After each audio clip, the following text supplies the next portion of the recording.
Bienvenue dans un nouvel épisode de notre série consacrée à Angular 2, où il sera question de l'architecture de notre application précédemment installée. Donc, la première chose à trouver, c'est le point d'entrée de l'application. Et ce point d'entrée de l'application, vous pouvez le trouver facilement en trouvant où se trouve la méthode Bootstrap.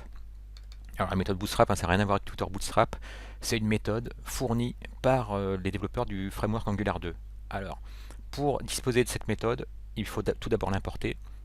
Donc vous avez vu, cet import, ça permet d'importer à peu près tout ce que vous voulez. Généralement, c'est des classes, mais vous pourriez importer des variables, vous pourriez importer des interfaces, etc. Donc, à l'aide d'import, on importe Bootstrap depuis ce chemin-ci, Angular 2 /platform /browser, et ça met à disposition donc, aux développeurs. Ça vous fera la même chose. Là, c'est l'équipe d'Angular 2 qui a développé ce fichier, mais vous aurez à faire la même chose sur vos projets développés ab initio. Vous avez accès à la méthode Bootstrap. La méthode Bootstrap, elle a besoin qu'on lui passe un composant. Ce sera le composant racine de votre application. Et donc ce composant racine, c'est SIDAP.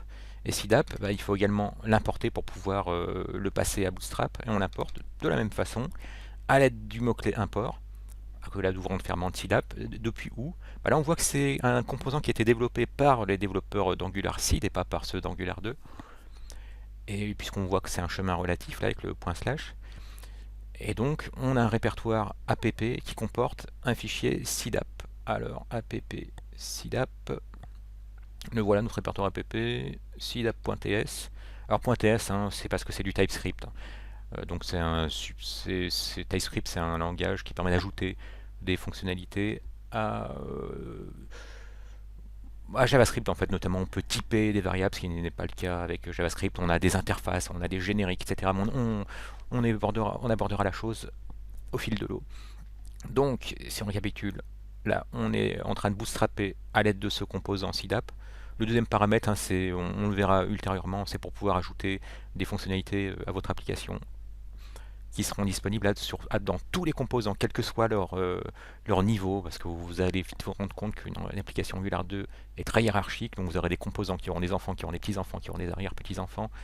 Donc quand vous passez des dépendances au niveau de la méthode Bootstrap, en deuxième paramètre, ces dépendances-là, ça peut être des services, seront disponibles dans tous les composants enfants de tous les composants finalement de votre application. Donc on bootstrap SIDAP. SIDAP, on a vu qu'il se trouvait dans app SIDAP. Et dans app SIDAP, qu'est-ce qu'on voit? Eh ben on voit qu'on a tout simplement, alors vous soyez pas perturbés par tout ce bruit, si on peut dire pour l'instant. Si vous regardez, qu'est-ce que c'est? C'est juste une classe, c'est une simple classe qui correspond à la nouvelle syntaxe d'ECMAScript 6. Donc classe, le nom de la classe avec le droit de ferment, puis un constructeur vide. On l'exporte pour pouvoir l'importer. Si on n'avait pas exporté, on n'aurait pas pu l'importer ici. Ça aussi, vous allez le faire au quotidien. Et ensuite, qu'est-ce qu'on voit? On voit ce add component, et ça, c'est un décorateur. Ça permet de dire que cette classe-là, c'est un component. Et que cette classe-là, il se trouve aussi avec ce décorateur add_route_config qu'elle a un système de routage relatif à ce composant. Mais pour l'instant, c'est pas ce qui nous occupe.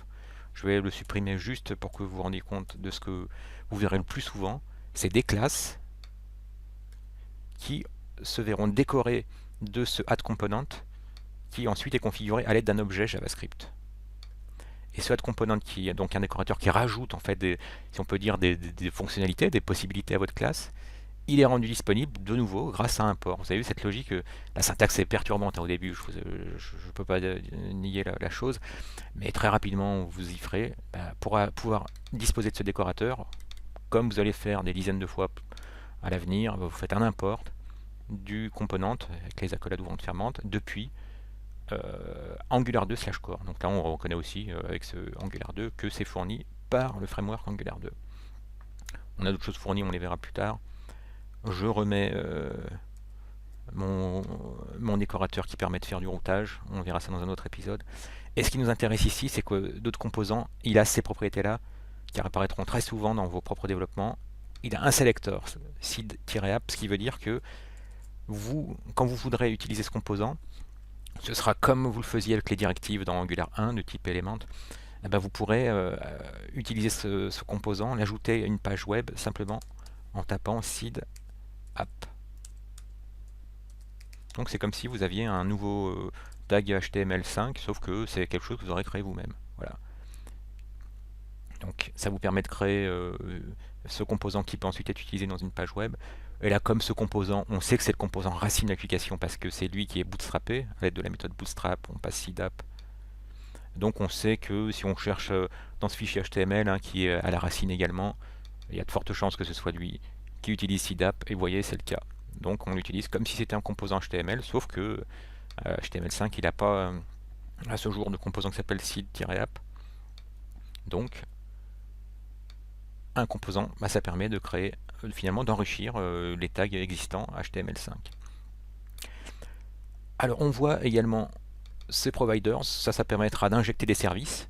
Donc si vous avez connu Angular 1, bah, les services, ce sera l'équivalent de ce que vous aviez avec les factories, les services, les providers, etc. Et on voit également que ce composant, il a une propriété template URL qui dit simplement que ce composant, bah, il a une vue qui s'appelle seed-app.html qui se trouve dans le répertoire app. Ah bah, le répertoire app, on y est, et on cherche seedapp.html, seedapp.html, il est juste au-dessus. Et bien qu'est-ce qu'on voit? On voit que c'est du HTML, hein, donc c'est une vue, avec un header, un div qui comporte des liens. Pour l'instant, vous ne vous souciez pas de ces directives, on les découvrira au moment du routage. Et on se rend compte que c'est quoi? Bah, c'est simplement ça, Angular 2 seed. Si on veut s'en assurer, on va ajouter des points d'exclamation. On sauvegarde.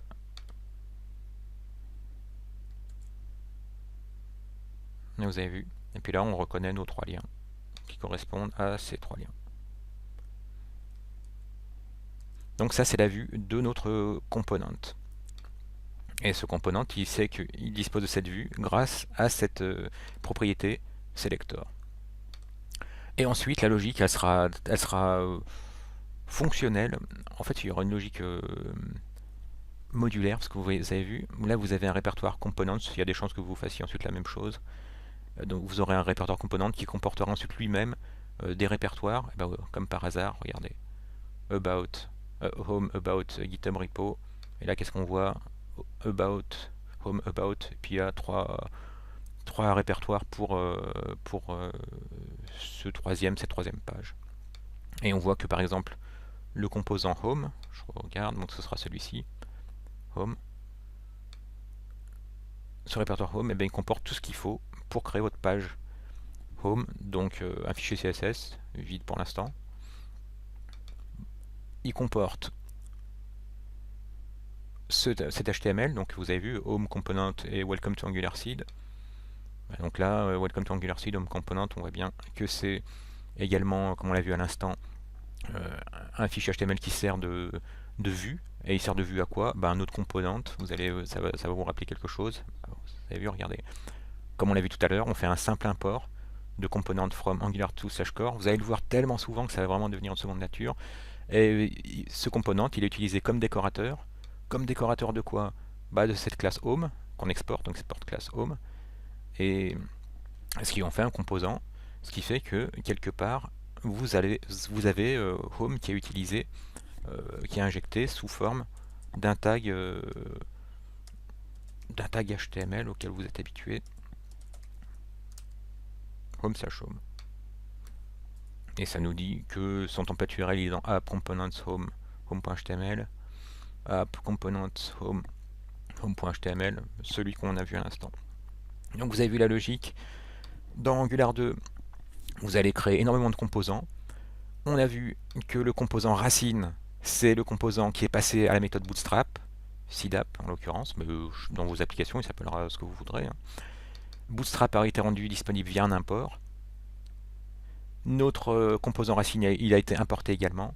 Et il a pu être importé, pourquoi? Parce qu'il a été exporté, là, grâce au mot-clé export. Et ça, vous allez le faire, et le refaire, on va le faire ensemble assez souvent. Donc voilà, pour la logique d'une application Angular 2, et la possibilité de créer facilement des composants qui ressemblent en quelque sorte, si vous avez connu Angular 1, à des directives de type Element.